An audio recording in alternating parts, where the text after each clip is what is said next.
E a gente estava falando sobre o papel da intuição, né, na vida das pessoas. E eu estava explicando para o Wesley que eu, recentemente, depois que eu passei a entender de que maneira o meu corpo e o meu cérebro, em situações específicas, comunica comigo, eu passei a dar vazão à intuição. Eu queria que você me explicasse, no seu ponto de vista, como isso funciona. Assim, neurocientificamente a gente pode dizer que existe intuição. O que seria? Por que poderia dizer que existe intuição? Pensa assim, ó. Você sabe de muita coisa que você não sabe que sabe. Ok? Exato. Você sabe de muita coisa que você não sabe que sabe. Você tem preconceitos estabelecidos no seu cérebro que estão ali em algum engrama neuronal armazenado aquela informação, que você sabe que, cara, se eu fizer isso dessa forma, às vezes você não sabe conscientemente, mas você tem uma noção de que sempre que você colocou aquele objeto naquele lugar, deu certo de alguma forma, alguma coisa dentro daquele contexto específico. Sempre que você contratou uma pessoa que era um pouco mais espontânea, ela foi uma boa funcionária dentro daquele contexto específico. Só que às vezes você não sabe que sabe isso. Isso ficou registrado de alguma forma lá no seu cérebro em algum engrama neuronal. E isso é o que a gente chama de intuição. É você perceber uma situação específica e sentir uma inclinação, sabe, para um determinado ângulo. Tipo, não, eu acho que o podcast vai ser legal assim. E você nem sabe explicar o porquê que você acha isso, mas deu certo, cara. Às vezes você viu um podcast da gringa que fazia assim, você não lembra que viu, mas registrou a sensação agradável daquilo. Isso. E aí você vê aquilo e fala, cara, isso aqui me gerou uma sensação muito agradável, eu acho que vai dar bom. E aí você faz e deu, e depois você lembra da onde que veio aquela ideia. Isso é intuição.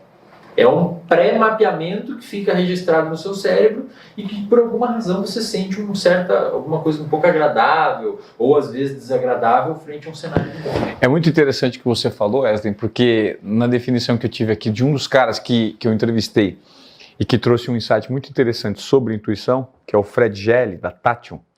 O Fred explicou para mim o seguinte: Ivan, no meu entendimento, intuição é uma cola que faz com que situações armazenadas, sabe-se lá onde, se façam presente a partir do momento que você menos espera e que o seu cérebro recruta. Então ela faz a cola e faz tudo fazer sentido. Só que você não sabe a origem, não sabe de onde veio, ela simplesmente aparece, você coloca em prática e ela funciona. Esse cara é neurocientista? Não. Ele sabe muito de neurociência. Sabe, o Fred Gelli foi a maior...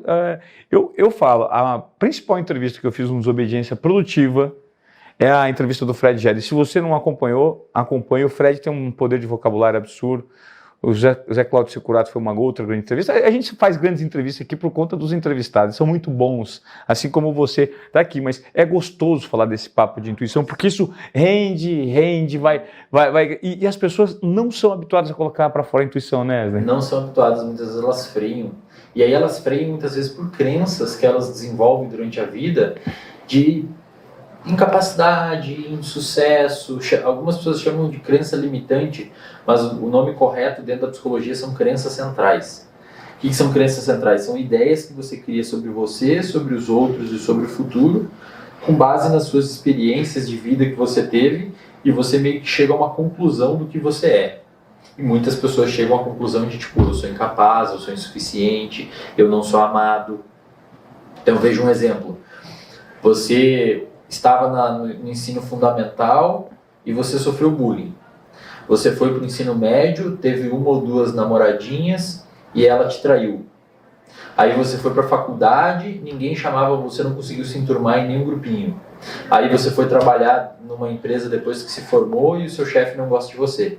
Sistematicamente, durante a sua vida toda, existiram situações ambientais que levavam você a crer que você não era bem-vindo naquele lugar ou você não era suficiente. Em algum momento essa pessoa, meio que sem querer, conclui, eu sou incapaz. Só que, claro, essas conclusões de ser incapaz, essas crenças que a pessoa desenvolve, são exageradas na maioria das vezes. A pessoa chega com o que a gente chama de distorções cognitivas, que é tipo assim, frente a qualquer situação do dia a dia, ela ou catastrofiza aquilo, torna aquilo muito maior do que é, personifica, às vezes ela acha que a culpa é dela sobre tudo. Existem vários erros, tem erros cognitivos que a gente chama de leitura de mente. A pessoa vê duas pessoas conversando e fala, elas estão falando de mim ou elas não gostam de mim. Você não sabe disso, as pessoas estão só conversando, você não tem evidência para isso. Então, o que eu quero dizer é que essas pessoas que criam essas crenças de incapacidade, elas enxergam o mundo como se fosse por um óculos, uma lente, onde elas rastreiam situações que levam elas a crer que elas são incapazes. Eu já atendi paciente, Puta, que cara, eu louco. já atendi paciente que fazia pós-graduação em Harvard. E ela tinha certeza que ela era burra. Aí ela tirava 9 na prova, eu falava, pô, mas tirar 9 na prova em Harvard não é um indicativo de que você é bom o suficiente? Ela falava, mas não foi 10. Ela distorcia o 9 e transformava o 9 em algo ruim, cara.